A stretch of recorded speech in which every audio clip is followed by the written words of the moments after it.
Nobody believed Private Ray's when she said she used to run 6 miles before breakfast just to clear her head. Nobody believed a lot of things about her. That was the problem. She'd been at Fort Bragg for 11 weeks, transferred in quiet, no fanfare, no orientation speech, just a name on a roster and a bunk nobody wanted to give up. The men in her unit had a system for women like her. They called it waiting her out. Sooner or later, they figured she'd wash out, cry in the latrine, request a transfer to admin. It happened all the time, so they waited. Sergeant Dale Whitlock didn't wait. Whitlock pushed. He was the kind of man who mistook cruelty for leadership. 6'3", jaw like a cinder block, and a habit of standing too close when he talked to people smaller than him. He'd been passed over for promotion twice. Everyone knew why, even if nobody said it out loud. He needed someone to remind him he still had power. Ray's, quiet and unassuming, was an easy target. It started with small things. Extra laps, public corrections that didn't need to be public, comments about her boots being issued for someone with real feet. She never answered back. She never even changed expression. That, more than anything, seemed to make him angrier. That morning, formation ran long, cold enough that breath hung in the air like smoke.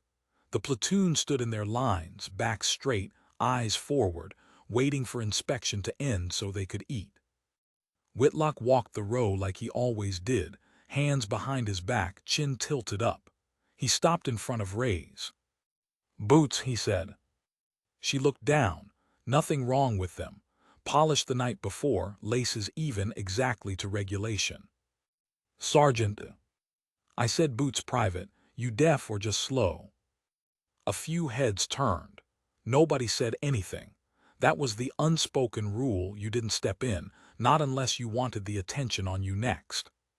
Ray stayed still. "They're within regulation, Sergeant." Whitlock's face changed. Something in her tone, steady, unbothered, hit a nerve he didn't like touched. He reached out and grabbed her arm, hard, fingers digging into her sleeve, meaning to spin her toward him and make his point in front of everyone. He never got the chance to say what the point was. What happened next took maybe 2 seconds. People would argue about it for weeks afterward, exaggerating some parts, forgetting others, but the 2 seconds themselves were never in dispute, because 30 people heard it at the same time. Ray's moved. Not fast in the way people expect fast to look. Fast in the way water moves around a rock, like there was no effort in it at all, like her body already knew where his hand would end up before he did.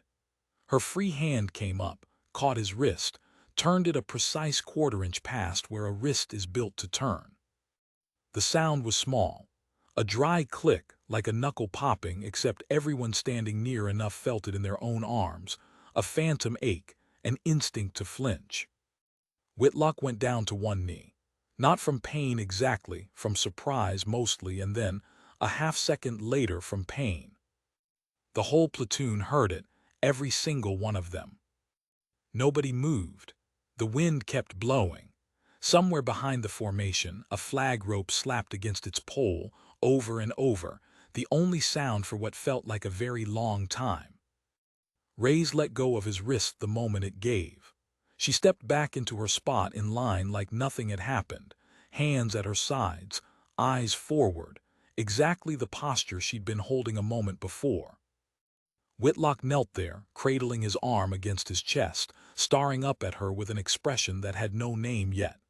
Not quite anger, not quite fear. Somewhere in between, the look of a man doing fast arithmetic on everything he thought he knew. "What?" he said, voice tight. "The hell was that?" Ray's didn't answer right away. When she did, her voice hadn't changed at all. Same flat calm she used for everything. "You grabbed me, Sergeant." That was all, not an apology, not an explanation. A fact delivered the way you'd read a weather report. Captain Ajora Bennett arrived 4 minutes later, alerted by a runner who'd broken formation without permission, because some things matter more than rules. She found Whitlock sitting on the ground near the flagpole, arm splinted with a length of webbing someone had produced from a rucksack, jaw clenched against the pane, refusing the offer of a medic until he'd said his piece. She found Ray's exactly where she'd been standing, still at attention, still staring straight ahead, like the last 4 minutes belonged to somebody else's morning. Bennett had read Ray's file the day she transferred in, most of it anyway, the parts that weren't redacted. She hadn't expected to need the rest of it so soon. "Private," Bennett said quietly, stepping close enough that only Ray's could hear her. "You want to tell me what happened here?" Ray's eyes flicked to her captain's face for the first time since the incident. Something passed behind them, not guilt, not fear. Something closer to resignation, like a woman who'd hoped to go a little longer before this conversation found her. "I'd rather not, ma'am," she said. "Not here." Bennett looked at her for a long moment. Then she looked past her, at Whitlock, still sitting in the dirt with his wrist wrapped and his pride somewhere on the ground beside him.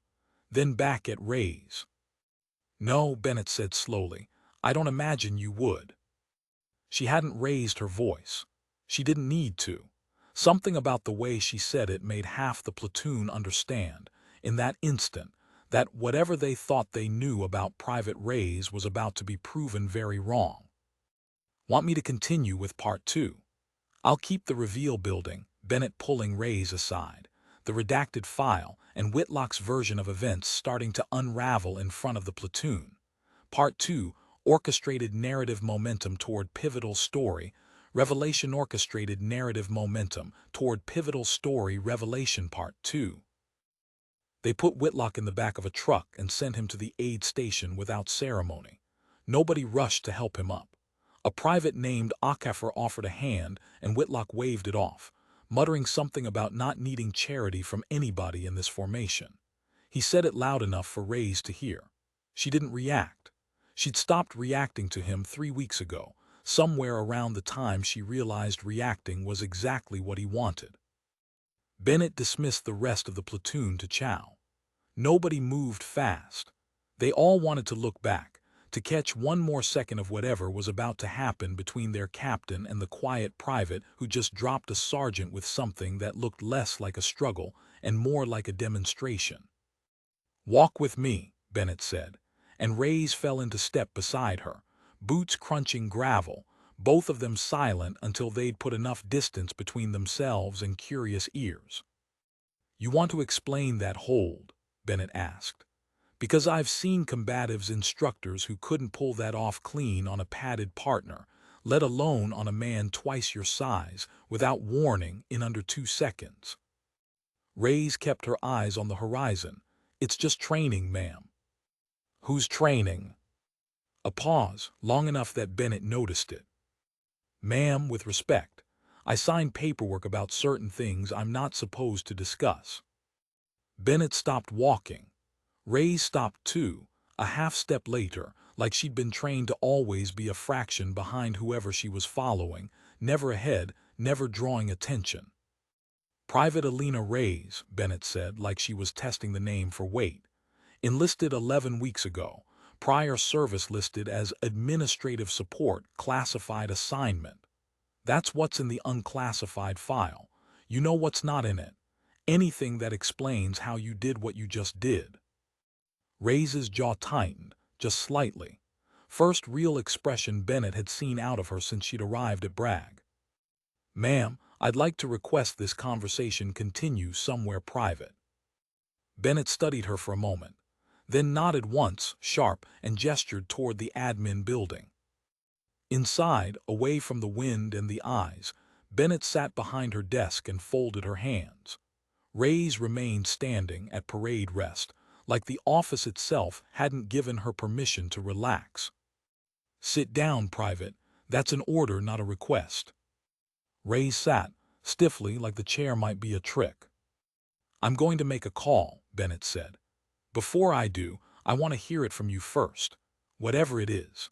Because in about 10 minutes, Sergeant Whitlock is going to file an incident report claiming you assaulted a superior without provocation, and I need to know what I'm dealing with before that report lands on a desk above mine." Ray's was quiet for a long moment. When she finally spoke, her voice had changed.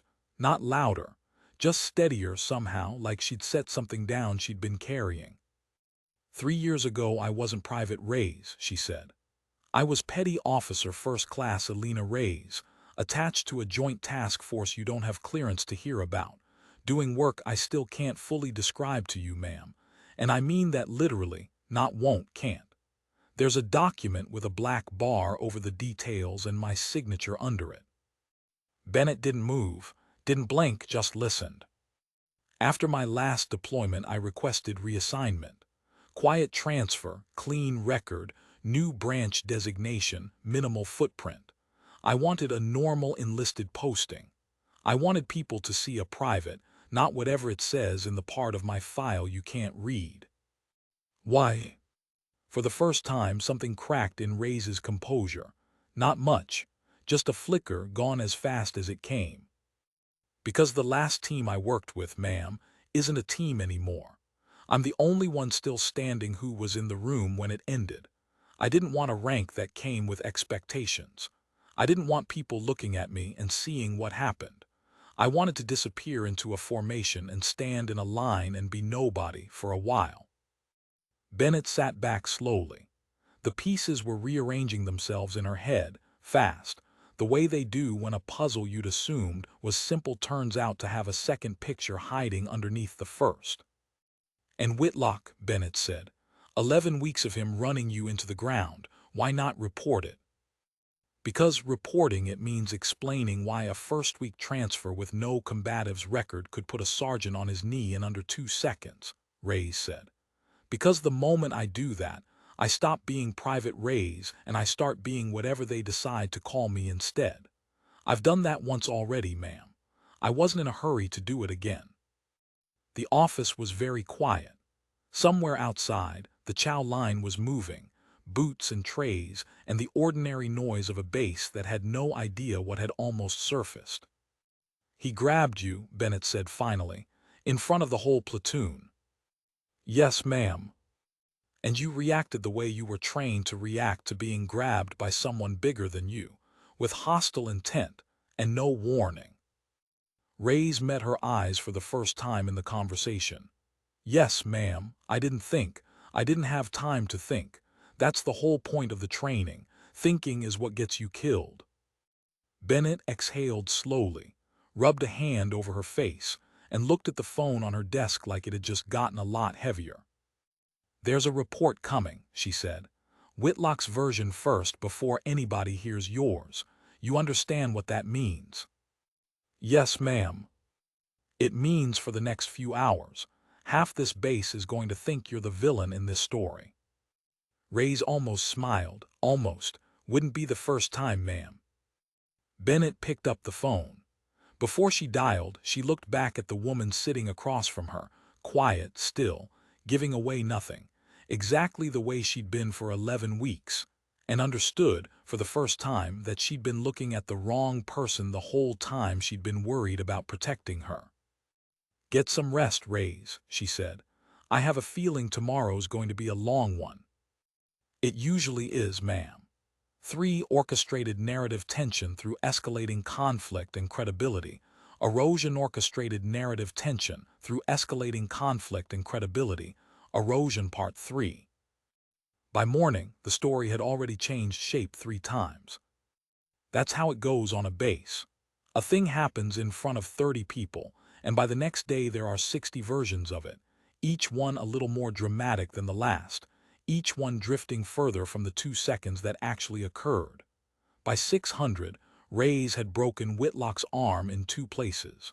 By 700, she'd done it because he'd said something about her family. By 800, someone was calling her the Terminator in the chow line. Half joke, half genuine unease, because nobody quite knew what to do with a private who could put a sergeant down like that without changing her expression. Reyes ate breakfast alone, same as every morning. Nobody sat near her. That wasn't new either. What was new was the way people watched her now, sideways glances over coffee cups, a kind of careful distance that hadn't existed the day before. Fear does that. It rearranges a room quieter than respect ever could. Whitlock's incident report landed on Bennett's desk at 7:30, typed up by his own hand despite the risk, because some men would rather suffer than let anyone else write their version of events. Bennett read it twice. It was a careful document, skilled even. He didn't lie outright, he was too smart for that, with 30 witnesses standing in that formation, but he shaded everything just enough. He described attempting to correct a uniform deficiency. He described Reyes as having responded with disproportionate and unprovoked force.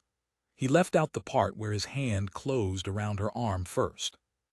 Bennett set the report down and looked out her window at the formation ground, empty now, flag snapping in the wind same as it had the morning before. She'd served 19 years. She'd seen men like Whitlock before, competent enough on paper, rotten in the places paper doesn't show. She'd also seen good soldiers get buried under a report written by someone with more seniority and a better vocabulary. She wasn't going to let that happen this time. Not on her watch.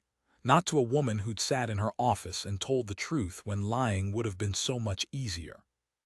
She picked up the phone and made a call she'd been putting off since the night before, not up her chain, not yet, but sideways, to an old contact from a joint assignment 8 years back, someone who might be able to confirm, off the record, whether the redacted parts of Reyes's file were as significant as they looked. The answer came back in 11 minutes.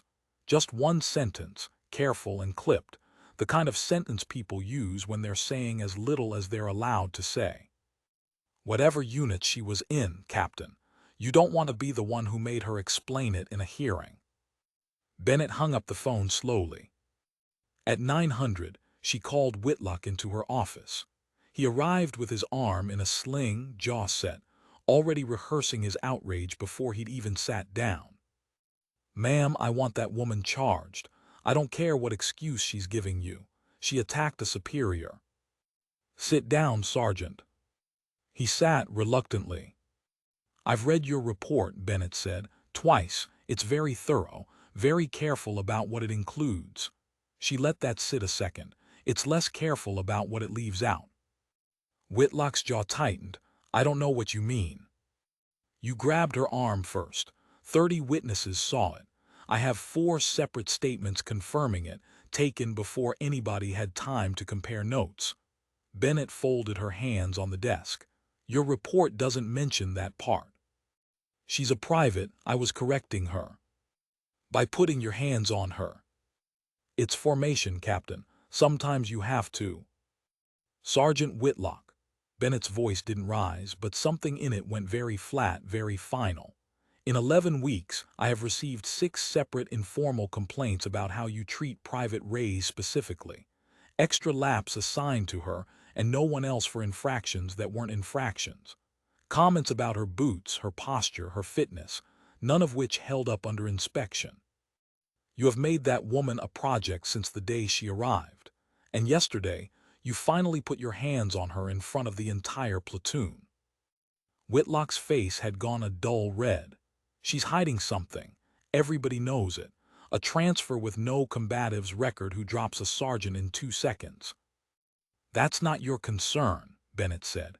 "Your concern is that you assaulted a subordinate and then wrote a report designed to make it look like the reverse." "I did not assault." "You grabbed her, hard enough to leave a mark which the medic documented at 7:15 this morning at my request." Bennett slid a photograph across the desk. Whitlock didn't look at it. "You want to keep arguing the semantics, Sergeant, or do you want to hear how this actually goes from here?" Silence. The sling creaked as he shifted his weight, refusing to meet her eyes. "You're being reassigned pending a formal review," Bennett said. "Not court-martial. Not yet. That depends on what the review finds. But you are done running this platoon, and you are done anywhere near Private Reyes, effective immediately." "This is insane," Whitlock said, low, disbelieving. "You're taking her side because she pulled some trick." "I'm taking the side of 30 witnesses and a medical report," Bennett said. "You did that to yourself, Sergeant. She just happened to be standing there when you did it." He left without another word, the door closing harder than regulation allowed, and Bennett sat alone in the quiet aftermath, thinking about the woman she'd spoken to the night before, steady, careful, giving away nothing more than she had to, and wondering exactly how much more of that file was going to surface before this was over. She didn't have to wonder long. At 1100, a car with no unit markings pulled through the gate, and two men in plain civilian suits asked the guard, politely but with a kind of quiet authority that guards learn to recognize immediately, for directions to Captain Bennett's office. They weren't there about Whitlock. Want Part 4? That's where the visitors reveal exactly who Reyes was to her old unit, and Whitlock's version of events finally collapses in front of the platoon.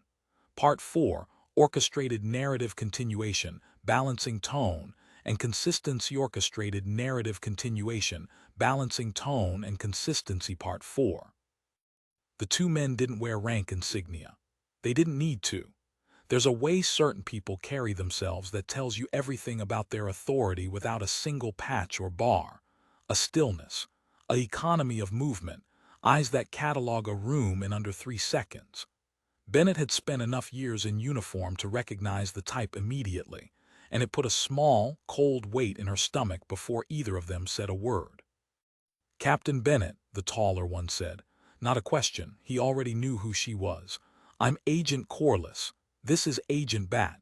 We need a few minutes of your time regarding one of your privates." "Reyes," Bennett said. Not a question either. Corliss's mouth twitched, something that wasn't quite a smile. "We were told you'd already put that together." He set a slim folder on her desk. Didn't open it. Just let it sit there, a physical weight in the room, heavier than its size suggested. "What I'm about to tell you is going to sound like an apology and a warning at the same time," Corliss said. "Because it's both." Bennett sat back. "I'm listening." 3 years ago, Elena Reyes was part of an 8-person joint task force operating under a designation I'm not going to say out loud in a room with a window facing the parade ground. Her specialty was close-quarters response, protective work, primarily, embedded with personnel who couldn't be seen traveling with obvious security. She was good at her job in a way that gets noticed by people who don't like being noticed themselves. And 14 months ago, the team was compromised during an extraction that went wrong in ways I'm also not going to describe. Reyes was the only one who made it out. She spent 6 weeks in a facility you've never heard of, being debriefed by people who don't exist on any organizational chart, and when it was over, she asked for exactly one thing. "To disappear," Bennett said quietly. "To disappear," Corliss agreed. "Into a rank and a role where nobody would ever ask her to explain what she used to do or what happened to the 6 people who didn't come home with her. We honored that request. We buried her old files so deep that even people with your clearance, Captain, wouldn't find it without a call like the one you made last night." Bennett's jaw tightened. "You know about that call?" "We know about everything that's happened in the last 18 hours, Bat said, speaking for the first time, quiet and precise. "Including a sergeant putting his hand on her in front of 30 witnesses. Including a report he filed that we've already reviewed, and that will not be going anywhere except into a drawer marked inaccurate." "That's not really your jurisdiction," Bennett said carefully. "With respect." "It became our jurisdiction the moment Reyes' name appeared in an incident report that's already been read by 2 people outside your chain of command who shouldn't have had access to it," Corliss said. "We're not here to protect Sergeant Whitlock's career, Captain. We're here to protect Reyes' cover. And right now, this base has done more to compromise it in 11 weeks than 3 years of careful placement was supposed to allow." Bennett looked between them. "What does that mean for her?" Corliss finally opened the folder, slid a single sheet across the desk. Bennett scanned it, spare, official, the kind of document that said everything by saying almost nothing. "It means Sergeant Whitlock's review is going to conclude very quickly and very quietly and not in his favor," Corliss said. "It means the story going around this base right now, the one where Reyes attacked a superior for no reason, needs to die today, and needs to die because people saw the truth, not because we scrubbed it. We don't erase things anymore, Captain. That's not the play here. The play is letting the truth do what it's supposed to do. Which is land on the man who earned it. At 1400, Bennett called an all-hands formation. Unusual, on short notice, and the platoon assembled with the particular restlessness of soldiers who sense something is about to happen, but don't know what. Reyes stood in her line, same posture as always, same flat calm, though Bennett noticed, because she was looking for it now, a tightness around her eyes that hadn't been there the week before. The look of someone who knew exactly what was coming and had spent all night bracing for it anyway. Bennett stood in front of the formation. Behind her, off to the side, Corliss and Bat stood in their plain suits, saying nothing, simply present, a reminder to anyone paying attention that this wasn't an ordinary afternoon. Yesterday, Bennett said, something happened in this formation that a lot of you have opinions about. I've heard 6 different versions of it since sunrise, and I want to make sure the 7th version is the true one, since it's the only one that matters. She let that settle. Nobody moved. Sergeant Whitlock grabbed Private Reyes's arm without warning, in front of this entire platoon, after 11 weeks of targeting her specifically for reasons that had nothing to do with her performance and everything to do with his own insecurities. Private Reyes responded the way she was trained to respond to an unexpected, hostile physical contact. That is not a disciplinary matter. That is self-defense, executed by someone with a level of training this platoon has not been told about, for reasons that are not going to be discussed here today, and are frankly none of your business. A murmur ran through the formation, quickly silenced. What I will tell you, Bennett continued, is that Private Reyes has spent the last 3 months letting every one of you underestimate her, because that's what she needed to do to have a quiet life in this uniform. Yesterday, Sergeant Whitlock made that impossible. That's on him, not her. She turned, found Reyes's eyes across the formation, and held them for a moment longer than regulation required. Sergeant Whitlock has been reassigned, pending review, Bennett said, turning back to the platoon.